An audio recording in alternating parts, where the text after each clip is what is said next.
अस्सलाम वालेकुम students. Model paper के ऊपर डिस्कशन हो रही थी, एमसीक्यूज का पार्ट चल रहा था।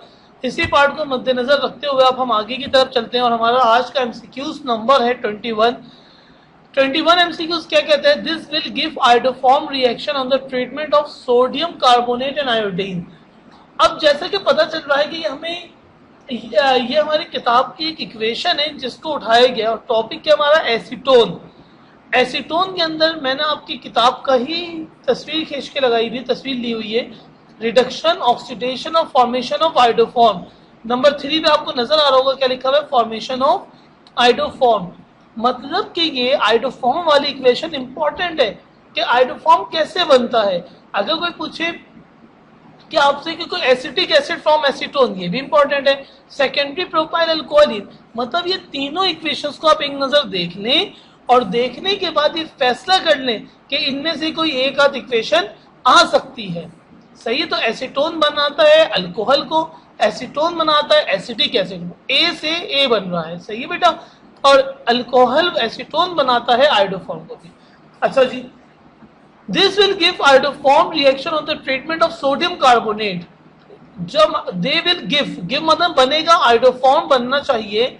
कौन से रिएक्शन से बनता है? जब सोडियम कार्बोनेट और आयोडीन रिएक्ट करें इन द प्रेजेंस ऑफ, मतलब सोडियम कार्बोनेट भी हो और आयोडीन भी हो, लेकिन इनमें से कौन सा केमिकल इस्तेमाल होगा?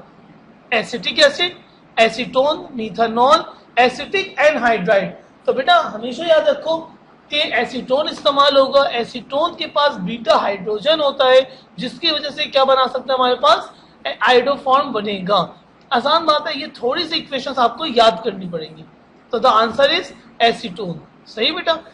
इसके बाद स्लाइड है, the body store part of glucose for rainy days in dash in form of glucose. देखो बेटा, लीवर, लंग्स, किडनी, हार्ट, हर किसी के फंक्शंस अलग अलग होते हैं, लेकिन लीवर का सिर्फ एक फंक्शन है। जितने भी हम मेडिसिन लेते हैं, जितने भी हम मेडिसिन खाते हैं, वो सारी जाके सीधा जो असर करती है वो लीवर पे करती है। लीवर बॉडी के अंदर ट्रांसपोर्ट का काम करता है थ्रू डिफरेंट चैनल्स। मतलब अगर मैंने डिस्प्रिन खाई, अब मेरे सर में दर्द है, तो डिस्प्रिन को कैसे पता चले मेरे सर में दर्द है? लेकिन बेसिकली डिस्प्रिन के अंदर जो इंग्रेडिएंट्स हैं वो हमारे लीवर में जाते हैं। लीवर समझना आप कलेजी में जाते हैं और लीवर के अंदर जाके वो फंक्शनिंग होते हैं और वो फंक्शन करते हैं कि फंक्शन करके फिर हमारे जो पेन होता है उसको क्या करते हैं, खत्म करते हैं। तो लीवर, लंग्स सांस लेने के लिए, किडनी, हार्ट जो है वो ब्लड के सर्कुलेशन के लिए इस्तेमाल होता है, और किडनी जो है वो आपको पता है असल चीज है लीवर। लीवर हमारा बॉडी स्टोरेज पार्ट है जिसके अंदर जो है मुख्तलिफ फंक्शंस होते हैं बैक्टीरियाज को मारने के लिए और मुख्तलिफ फंक्शंस में इस्तेमाल होता है। The answer is liver. MCQ number 23 है, the colour of transition metal complexes is due to. Transition metals में जो कलर आता है क्यों आता है, ये रीजन भी आता है। क्लास के अंदर बहुत दफा डिस्कशन हो चुकी, क्योंकि एक्सप्लेनेशन इसकी है, डी और D orbitals R D generated into two energy levels. क्योंकि जो डी ऑर्बिटल होता है वो डी जनरेट हो जाता है, अपने ही एनर्जी लेवल्स में मजीद टूट जाता है। मतलब अगर ये देखें, ये डी जनरेट 5 ऑर्बिटल्स, ये डी ऑर्बिटल है पूरा का पूरा, D X Y, D Y Z, D Z X, D X square minus Y square, D Z square. ये जो सब ऑर्बिट्स हैं ये मजीद 2 हिस्सों में डिवाइड हो जाते हैं, डी जनरेट हो जाते हैं with respect to its energy. और कौन कौन सा नाम हो जाता है, ईजी और T2G। इनके नाम दे दिए, एक का नाम, एक एनर्जी लेवल कहलाता है T2G और दूसरा एनर्जी लेवल क्या कहलाता है, EG। ये जो डिफरेंस ऑफ एनर्जी है, ये जो दोनों के दरमियान में डी ट्रांजिशन होगी।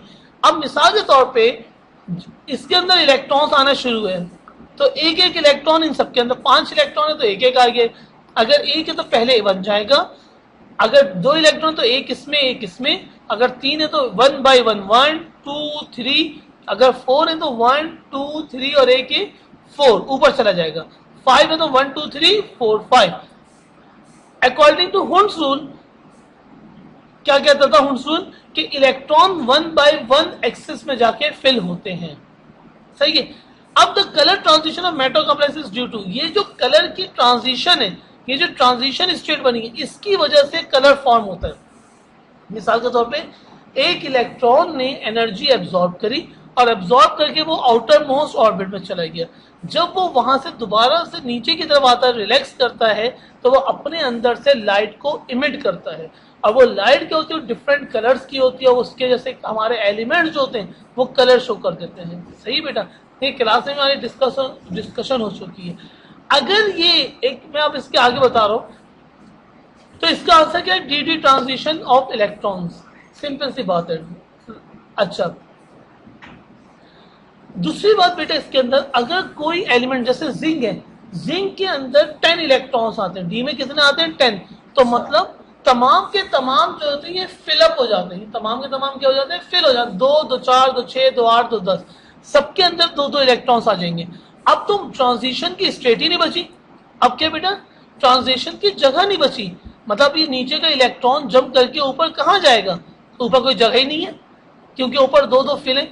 तो जिंक जैसे जब सारी के सारे ऑर्बिट्स फिलअप हो जाए तो वो चीज कलर शो नहीं करती, जैसे कि zinc.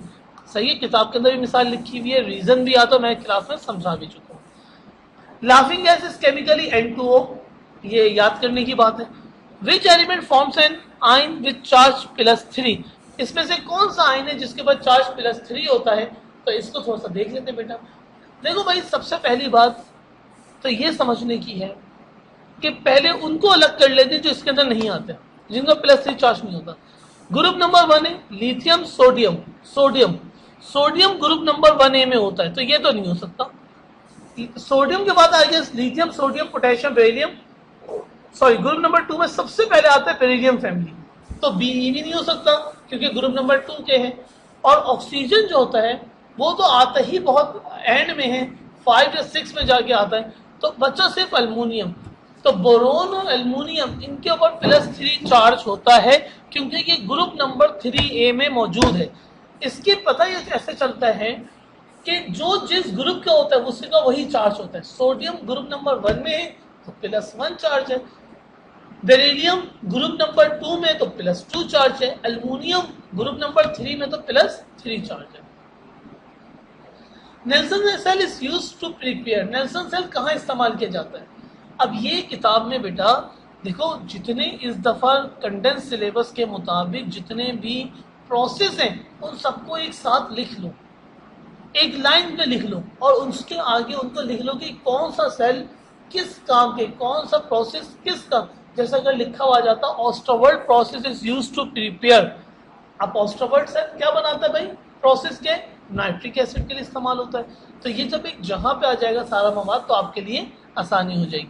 Nelson cell is used to prepare sodium carbonate, sodium metal, sulphuric acid या फिर क्लोरीन।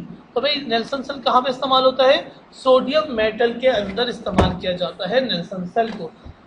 सही में, Nelson cell is used to prepare, chlorine के अंदर नेल्सन सेल को इस्तेमाल किया जाता है, क्लोरीन बनाने के लिए इस्तेमाल होता है नेल्सन सेल। सही बेटा। अच्छा जी, अच्छा इसके बाद क्या भाई, तो 27 है, which one of the following does not belong to alkaline earth metals.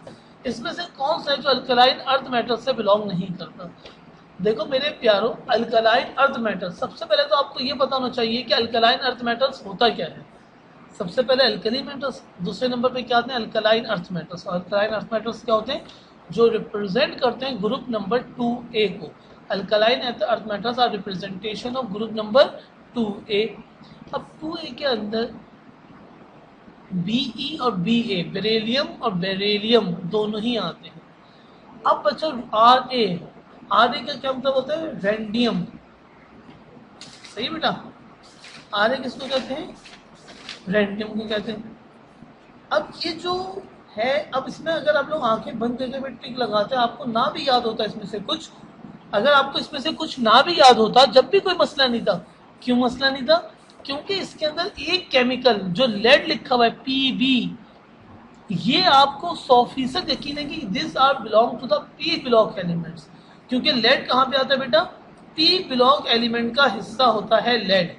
सही है, बाकी थोड़े बहुत आपको ये याद करने पड़ेंगे। 28 है, the hybridization in the carbon atom of carbonyl group is. देखो बेटा, कार्बोनाइल ग्रुप की हाइब्रिडाइजेशन क्या होती है। अब ये एमसीक्यूज तो हम तैयारी कर रहे हैं, लेकिन इसमें से कुछ चीजें आपको याद होनी चाहिए। क्यों याद होनी चाहिए भाई? अगर वो कुछ चीजें आपने याद नहीं करी है, हाइब्रिडाइजेशन, अब मैं यहाँ पे पूरी हाइब्रिडाइजेशन आपको नहीं समझा सकता, लेकिन मैंने ये हाइब्रिडाइजेशन का टॉपिक उसमें 7 में समझा चुका हूं। अगर आप कार्बोनाइल कार्बन की बात करें, किसकी? Carbon atom of carbonyl. Carbonyl group होता क्या है? कार्बोनाइल ग्रुप कहते हैं जब C के साथ डबल बॉन्ड O हो। सही है? तो भाई आप ये बनाएंगे और आप देखेंगे तो एक कार्बन का और एक कार्बन ने 3 तरफ से सिंगल बॉन्ड बनाया हुआ है, तो एक S का इस्तेमाल होगा, 2 P के, तो द हाइब्रिडाइजेशन इज sp2। अब ये beta beta dichloro diethyl sulphide is commonly known as, इसको याद कर लो बेटा, this is the formula of dichloro diethyl sulphide. Sulphide आता ही ज्यादातर मस्टर्ड गैस में। अगर अभी किताब की आपके नीचे कटिंग लगी हुई है फॉर्मेशन ऑफ मस्टर्ड गैस, तो ये आप देखेंगे तो इसके अंदर लिखा हुआ है beta beta bar dichloro diethyl sulphide. Mustard gas को ये भी कहते हैं। तो इन्होंने आज दफा मॉडल पेपर में इस अंदाज में पूछा गया ये। Now the last one is the presence of double bond in a compound is a sign of, भाई ये तो सभी को पता होगा, बच्चों वाली बात है ये। डबल बॉन्ड किसका साइन होता है? सैचुरेटेड का, अनसैचुरेटेड का? अनसैचुरेटेड का। और single bond is a sign of saturated. अगर डबल की जगह ट्रिपल बॉन्ड भी लिखा हो तो जब भी आप किस पे लगाते हैं? अनसैचुरेटेड पे लगाते हैं। नाउ यहाँ पे हमारा काम खत्म हो रहा है, 10 एमसीक्यूज और हो गए। इंशाल्लाह नेक्स्ट क्लास के अंदर इन सारे एमसीक्यूज को हम क्या करेंगे? खत्म कर देंगे। अस्सलामु अलैकुम।